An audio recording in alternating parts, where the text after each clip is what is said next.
Naalala nyo ba si Okra? Yung dinala natin sa Zero Moto para gawing Indo concept? Nakakabilib lang kasi itong video na to. Dahil dito naglabasan yung mga kapwa natin riders na magtuturo sa'yo kung ano ba yung dapat nating ilagay o ano dapat nating kabit. Yung iba ay naging masaya at may pailan-ilan din na nagulat sa naging resulta. At dahil beginner tayo, nakakatuwa lang dahil ang daming umaalalay sa katulad ko. Pero eto abangan nyo. Dahil meron tayong babaguhin at meron tayong idadagdag na maaaring maging angkop na sa paningin nyo. Kahit maulan, hindi pa rin tayo hinto basta sa larangan ng Indo concept.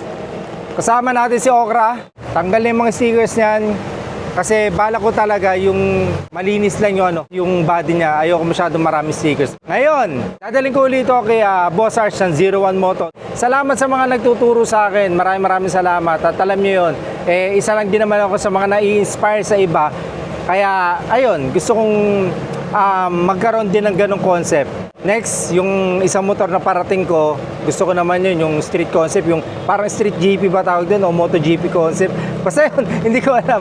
Basta popormahan ko, bibisan ko at kayo nang bahala mag-suggest kung ano dapat ko ilagay. So ito, dadali na yan kay Boss Arch, si Okra. Another settings na naman ng Indo concept today. So abangan nyo yung kakalabasan nito. Ayan na, inabot na tayo ng dilemma at nandito na tayo kay Boss Arch! Yep. Boss! Ito naman, yung bago nating concept, yung naglikot na naman ang utak ni Motor Honda. Honestly mga karonda, marami naman ako nakikita talaga na ganitong way na color. Di ba yung mugs namin, ginawa namin parang violet. Violet, yes. Ngayon, syempre beginner lang po ako. Nag-request ako kay Boss Arch. Yung pala, ang dami palang dapat na palitan. Sunod-sunod na Kaya nga sabi ko sa inyo, beginner lang. Kaya kayo, sa mga nag-i-Indo concept, saludo po ako. Tsaka sa mga boss sa mga nag-guide din sa atin, no?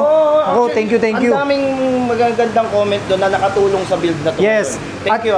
Ngayon, ang kagandahan, meron na silang dalawang option. Yung option na nauna, sa mga mahilig sa ganung colorway, meron sila boss available. Ngayon, etong option 2, eto na.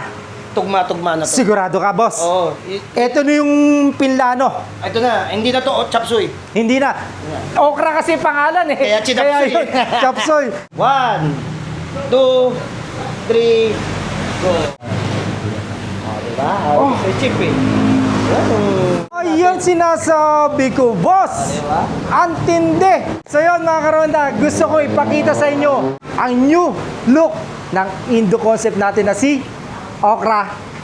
Check nyo.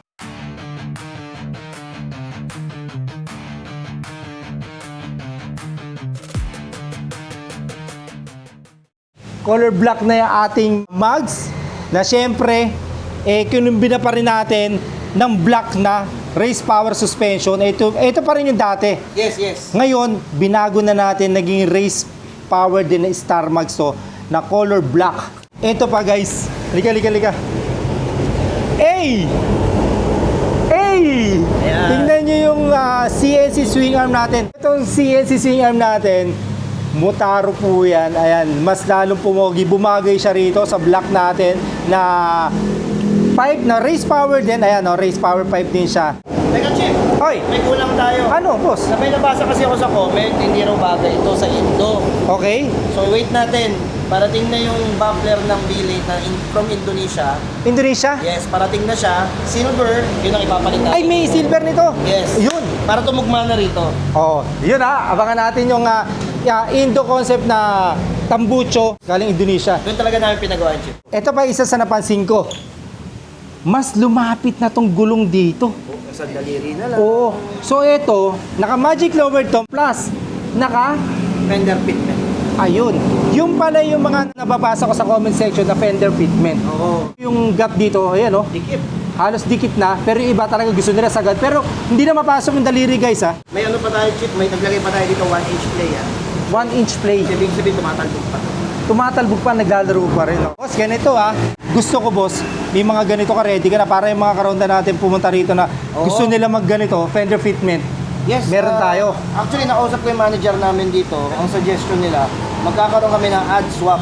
Ad swap para dito. Oo, sa Ayan. mga fender, sa mga rear, mga mugs, basta lahat ng gusto mag-upgrade, ad swap natin. Ad swap. Ay, iba na rin! Inerno na namin. Tingnan niyo yung ating disc brake natin, yung big disc na tinatawag. So, black na rin to. Dati color gold to, pero ngayon, black and silver. Alam niyo yung combination ng black and silver talaga malamig sa mata. So, still, nandito pa rin yung race power natin na black, na 4-pot caliper. Ayan, pogi-pogi yan. Plus yung bracket niya na CNC. Matibay, malakas yung kapit nito. Saka walang Tibay. tabas po, chip. Walang tabas. Pag nasalpak niyan, plug and play na yan. Plug and play na Sukat kagad. itong bracket na to. Yun ang maganda. Black, Black, silver, silver, black, silver, black, silver, black. Yan ang combi. Before natin explain yung magic natin, dati color red to, ngayon is black na rin na race power, na adjustable din yung preload. Ito, same lang siya. Ngayon, meron na po yung ES. Ayan, sa ilalim. So, itong ES na to plus 2.5, pero kung papansin ninyo, mukha siyang plus 3. Ang reason, merong sikreto. 2.5 lang to, pero mukha siyang plus 3 dahil may daya. may daya. Ayun. Yung maliit na plate, kita. Ayan, meron siyang ganyan. Para itong tapalodo, mas lumapit siya. Tignan nyo to. Boss Batusay, Indo concept na upuan yan. Ang may gawa nito ay si Boss Batusay. Ito yung Indo concept niya na upuan na parang may balat dito ng... Parang balat ng isda, kaliskis isda. Parang kaliskis eh, oh. Parang kaliskis isda siya. Parang na hindi ko maintindihan. Ang ganda. So parang siyang kaliskis isda.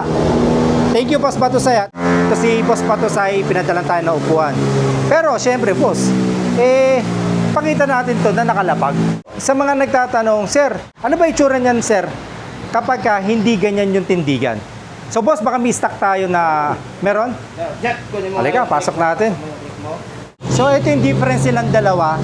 Ito po yung tindig na naka magic lowered plus fender fitment. Ito, sobrang taas niya talaga. Yan po yung difference silang dalawa. Napakalayo talaga. Yan, tignan nyo. Kahit sa haba, chip. Ang ganda na ng haba nyo. Kasi yung stock nito halos magkalapit talaga. Pero ngayon, ang haba na. Sa mga gusto ng ganitong setup, pasyal kayo dito sa 01 Moto, dito sa Caloocan, at meron din sila Parañaque branch. Alam niyo yun, ready po sila na mag-modify o mag-custom. Ready po sila para mag-build sa inyong mga motor, sa mga pang-Indo concept o kahit anong concept yan. Sa mga gusto magpa-build, pasyal po kayo dito sa 01. Subok lang. Yan, Subok basta kay 01. Kayo number 1. Kaya number 1. Thank you.